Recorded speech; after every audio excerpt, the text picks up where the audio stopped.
Cyber Sidekicks with me, Christina Richmond. And me, Rory Duncan. This podcast is your go-to partner for understanding the cybersecurity market, industry trends, and the real-world challenges of protecting organizations today. Hello, Christina. Hey, how are you, Rory? Not too bad, thank you. And you? How is the smoky northwest? Well, it continues at times, but it is better today. We have an AQI that's quite low, and I can see the mountains. I can see the lake, so Nice. It's lovely. Yeah, it's Nice. lovely. Awesome. Yeah. And so I saw that there were some fires in Edinburgh. Yeah, the Arthur Seat had been on fire. It's the extinct volcano in the middle of Edinburgh. It's kind of low-level gorse and heather and things like that. But because it's in the middle of the city, it's kind of alarming because it's right on the skyline. But in the last week since we did our last recording, it has rained pretty much, almost every day. And we had some floods. Oh, so that's what I saw. Yeah. I saw flooding in the streets of Edinburgh. Some of the steeper parts, I think around Victoria Street, where they have these closes, which are like a little kind of vennel that runs in between the buildings.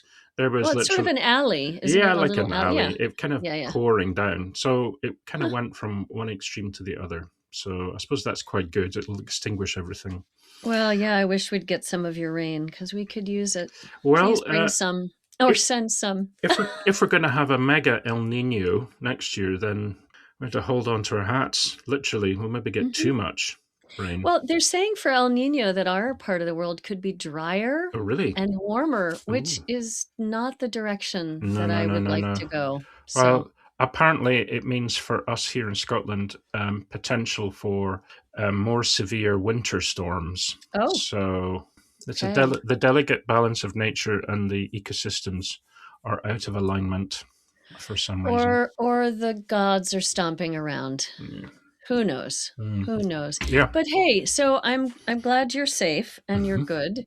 What do we have going on this week? Should we talk about the newsletter first, I guess? Yeah, as usual, thanks everybody for receiving and reading the newsletter. That's great. And for those who are new subscribers, if you haven't subscribed yet and you'd like to, it's easy to do by going to our website at richmondadvisorygroup.com.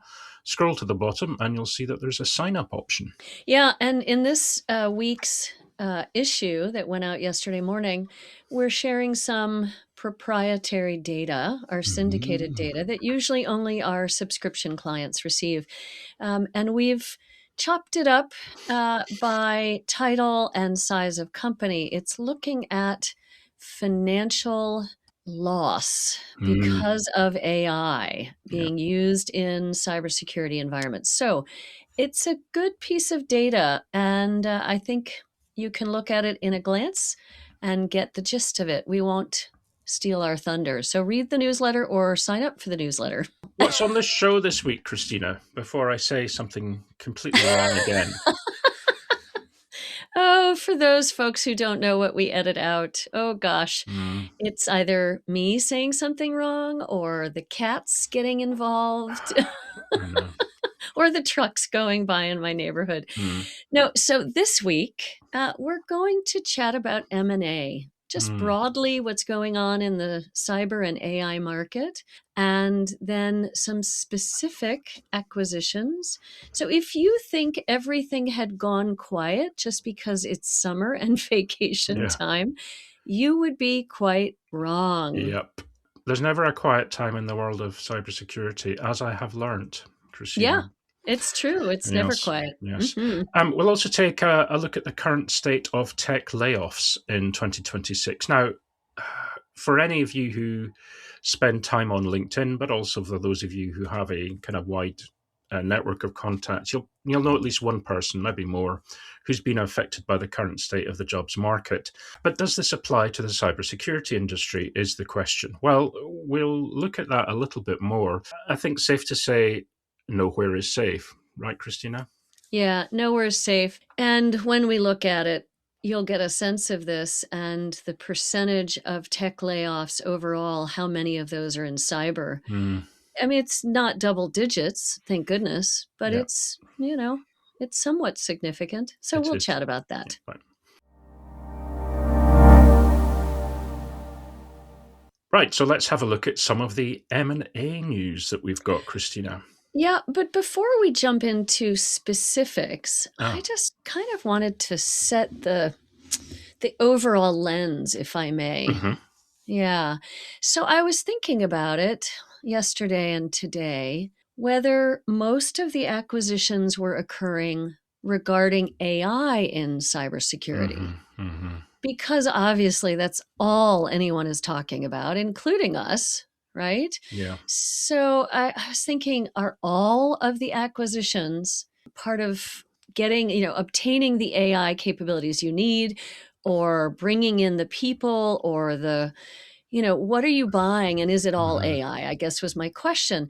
Well, yes, AI is becoming kind of a strategic lens through which a lot of acquisitions are being justified, but it's not just about AI. So I found a Security Week article that talks about 426 cybersecurity deals in 2025. yeah.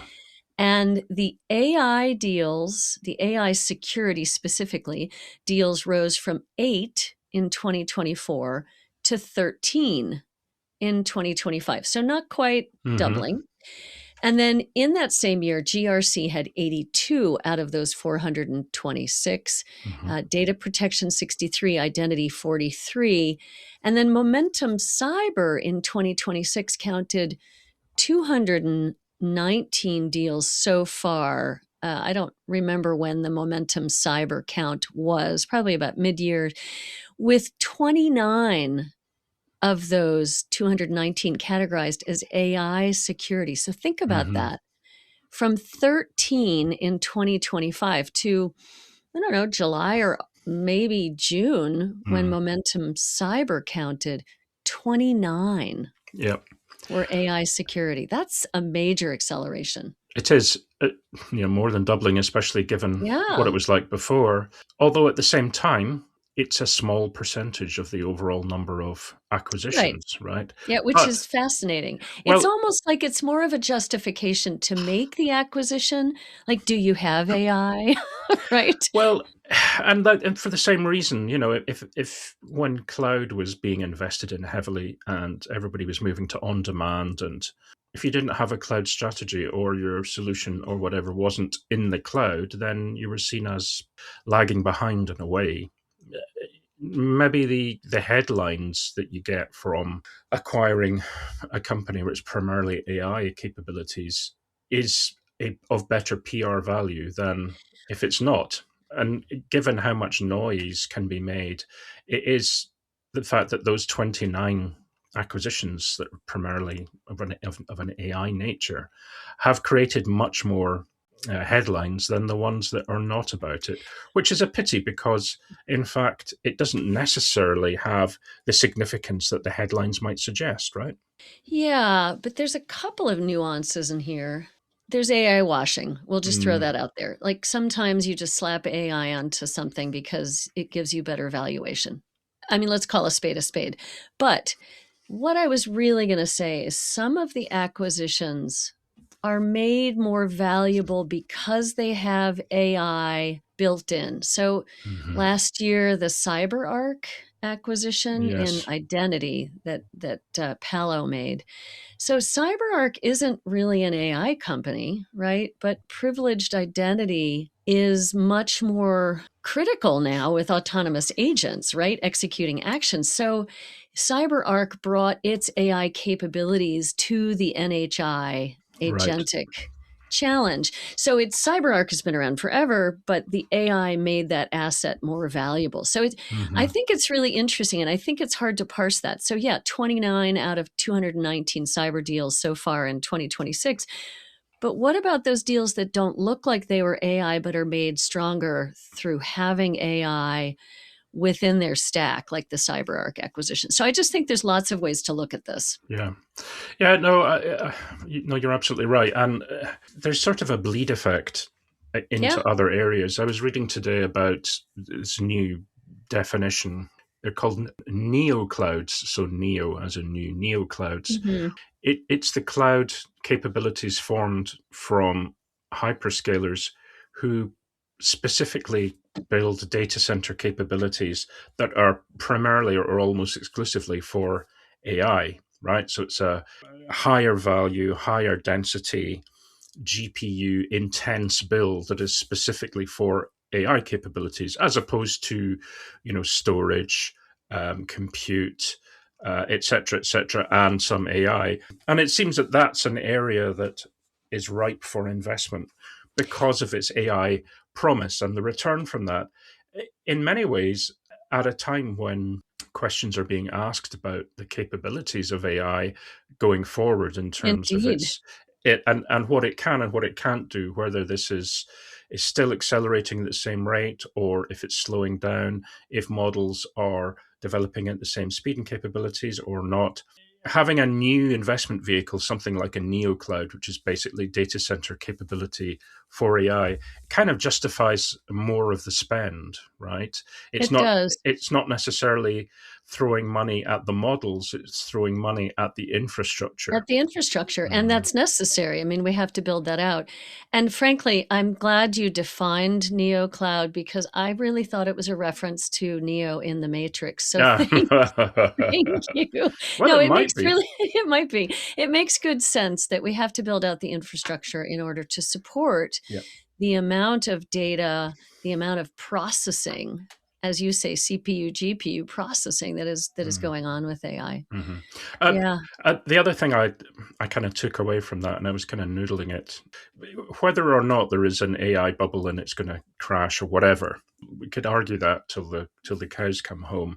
After the first dot-com bubble, what it left us with was fantastic networks and Mm, and capabilities for yes. the next stage. So I'm wondering if there's going to be all of this investment in neoclouds and AI capable data centers, which could deal with lots of things. It's the fact that it's these particular models and their uses and so on that are taking all this compute power and this processing capability.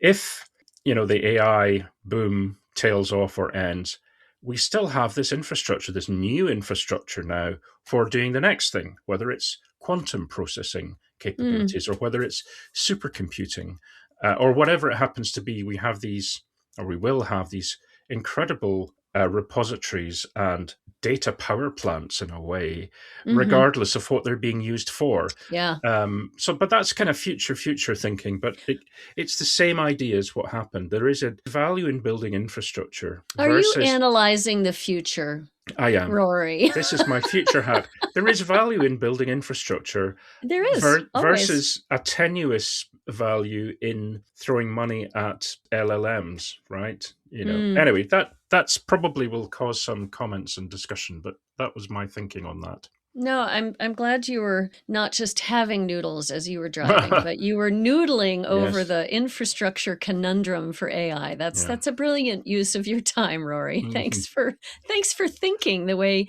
your big brain thinks. I appreciate it. Yeah, and we should probably just call out that, I was reading Cyber Ventures by Hmm. Steve Morgan, and he's a great resource. I've known him for a bunch of years and always enjoy dipping into his site. And then Momentum Cyber, folks know that as well. So we'll put those links in. Mhm. Great. Yeah. Do you want to run through some of these recent deals then of Yeah, note? probably just a few, but he had something like 8 acquisitions in cyber just in Mm. August, Hmm. just in August. And so Rory has pulled out the acquisitions we thought were interesting, but we're not going to look at 8. We're certainly not going to look at all 29 plus that are in this year, but we'll look at, I don't know, 3 of them, 4 of them, Yeah. something like that. Yeah. So do you Yeah. want to? Shall we talk about the Fortinet one? Yeah, yeah, yeah. So Fortinet acquired AI security company Virtue AI. Hmm. And so this is from Security Week. We'll put this link in the show notes. Enterprise security and governance platform that Virtue AI has provides automated testing, air quotes, real time protection, and we'll get to that, and compliance oversight specifically for AI models and conversational applications and autonomous agents, I thought, okay, it's lots of big words. Real time, of course, is one of the biggest. And I'm like, really? I don't know. Real time, near real time is what I believe. Mm-hmm. One of the components of the platform is this automated red teaming Yeah. to uncover vulnerabilities using what they say is 100 proprietary attack algorithms across hundreds of attack vectors and risk categories. Well, if the attackers can do it, then so can we, and we'd better test the environment with those proprietary algorithms, shouldn't we? Yeah, no, definitely. Acquiring these sort of agentic system red teaming capabilities is pretty good. That's a solid investment. It certainly cuts the corners in terms of having to develop it yourself. But to your point, I always say to any vendor and anybody who's doing a press release, avoid real time Mm-hmm. as I Mm-hmm. mentioned, especially when you put it in several times, because it sets the expectations, and those expectations are very, very hard to achieve. Some would say impossible. Real time, what, in milliseconds? Is it Yeah. seconds? Is it minutes? What is real Yeah. time? So, Well, and is there a guarantee? yeah, exactly. So what is the SLA? And I guess when we're briefed by them, which hopefully we will be, Mm, we will ask that question. It's yeah. like, what is your guarantee? And when Hmm. you say real time, what does that mean? So, they say that the platform actively monitors agents to block unsafe actions before execution. All unsafe actions. I mean, I get that this is a press release. I Yeah. get that. They need to put their best foot forward. It scans generated code and tools for vulnerabilities and enforces customizable security policy. So you put in your policy and then it gets enforced Hmm. agentically. Okay, fine. Yeah. I think, it's a good move for Fortinet. It's, they're going to be putting it into their platform and adding FortiGate and all of the other 40 products that they have, and that they'll leverage that testing as part of their platform, from what I read. Hmm. Hmm. Yeah, so another example, and the reason I picked this one up is because there is no mention of AI at all in it. I mean, Aha, obviously, I saw that. yeah, there will be, but it's kind of below the surface. Also, because it's not in the US or in Europe. This is about Right. South Korea. So, SK Shield Us, which is the cybersecurity arm of South Korea's telecommunications giant SK Telecom Co., right? So, it's their cyber Uh-huh. arm, has Okay. been sold to an overseas private equity firm operated by Sweden's largest conglomerate, Wallenberg Group, for about $1.5 billion.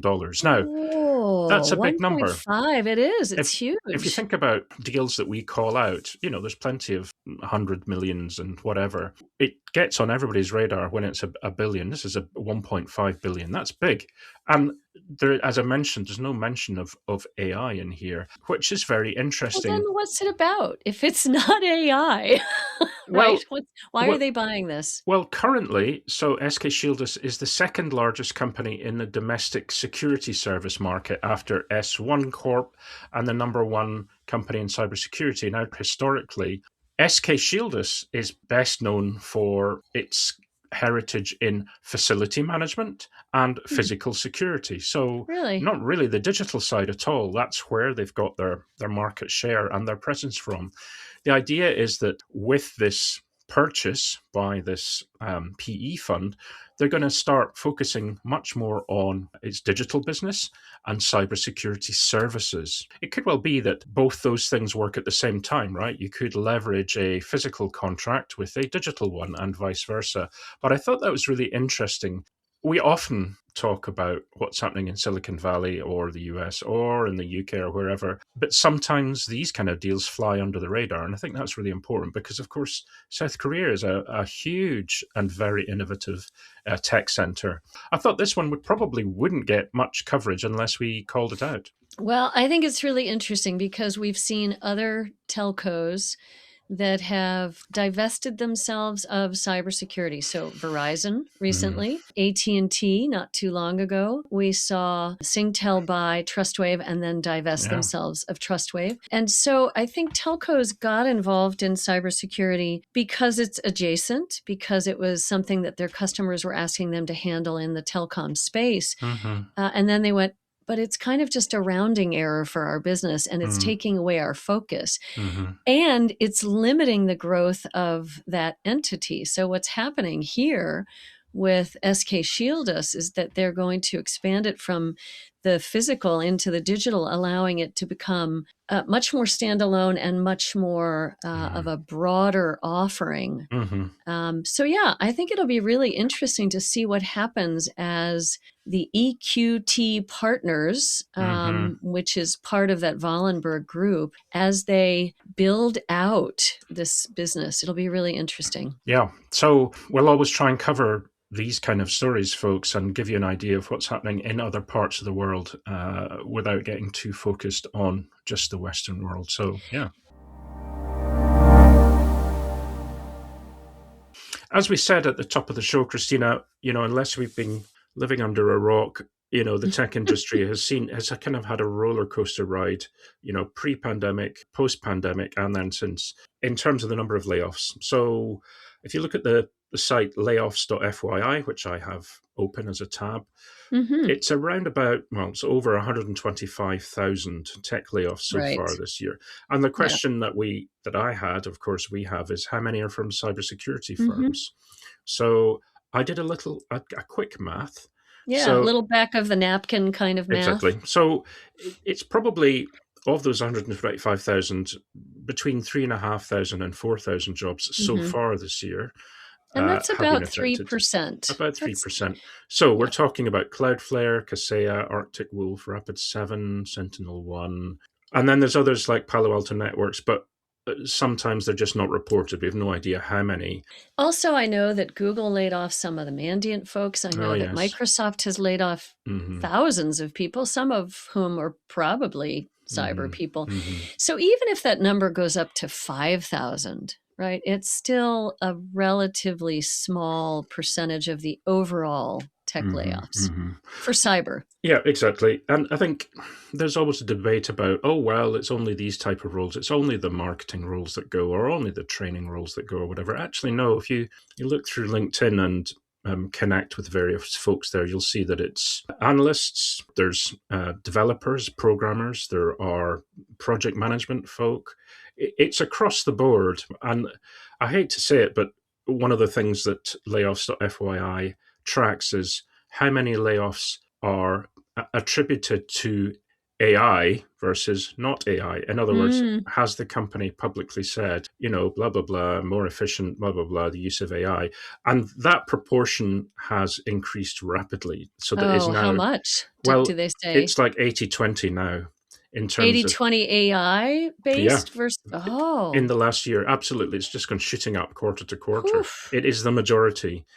I think partly because it seems acceptable to give that as a reason, rather than saying, hey, we really don't know what we're doing, or we've completely screwed up.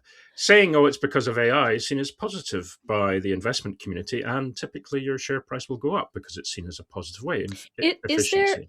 Is there a site called hiring.fyi? Because we do see that companies are quietly starting to hire back. Well, I remember when LinkedIn used to be like that. It was probably the hiring.com of its time. People connected, they shared if there was a job coming up, and that's, it's kind of gone by the wayside now. Although you can now report AI slop on anything that you see, which is great. I don't know if you've used that option yet, Christina. I haven't, no, but that's a great idea. Yeah. But I think, maybe it's a belated attempt by the folks at LinkedIn to try to kind of return it to what it was. But I think it's a bit too late now. But yeah, it's true. there are companies on there and individuals who are saying, hey, we're hiring, or they're hiring, or if there's anybody you know. No, I guess I was looking more for the statistics like layoffs.com or layoffs.fyi. I wanted some statistics on which companies are hiring and to the tune of how many. And, that's just labor statistics here in the US, but it would be interesting to parse it. So maybe I'll go into the labor data later today and just parse it by tech. And I doubt they go as deep as cyber, or maybe they go into AI. But, it'll be interesting to see how many folks are being quietly not rehired, but, are these companies that laid off tens or 20s or hundreds, thousands of people starting to hire humans back? Yeah, if you can find a site like that, that'd be good. I mean, the reason why layoffs.fyi is notable is because it's really the only one tracking the tech industry specifically. If there was another one that tracked hiring just in the tech industry, that would be good. The thing I found, I mean, I've looked at labor statistics over here in the UK and Europe. Tech roles tend to get bucketed in with a host of other things and are really kind of a drop in the ocean when it comes to places like the UK, which is very services oriented, but not from a technology perspective. It may well be, Christina, that the US figures are, well, I guess, are more relevant to technology industry because of the proportion of investment and jobs that are in that in total. I don't know. It might be a good indicator. So we'll look at the indicator and see what we find. Yeah. So, folks, if you're looking for a job, and certainly looking through LinkedIn, you'll see all the open to work badges from various folk. There are roles out there. I know that's not very helpful to say that, but it's all about keeping networking, reach out to people, ask for an introduction, engaging with hiring managers in firms you'd like to work at, etc. I mean, there's all sorts of tips and tricks that people have.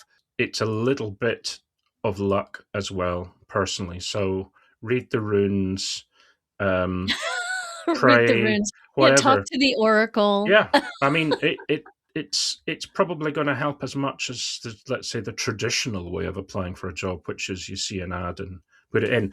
Personally, I think applying for a job now, I think sending your resume to a job ad is, you might as well spend money on the lottery, because the chances of actually getting through to somebody who will recognize your experience or your capabilities and then getting an interview is so small. It's so remote. The automated systems basically seem to just randomly pick people out. There's no kind of rhyme or reason. Anyway. Well, and I think the best way of getting hired is the network, to your point. It's, knowing someone who knows someone who knows someone. And we've seen a lot of that actually work recently with people we know. So anyway, on that note, we should probably wrap up. It's a nice, crisp, somewhat short show.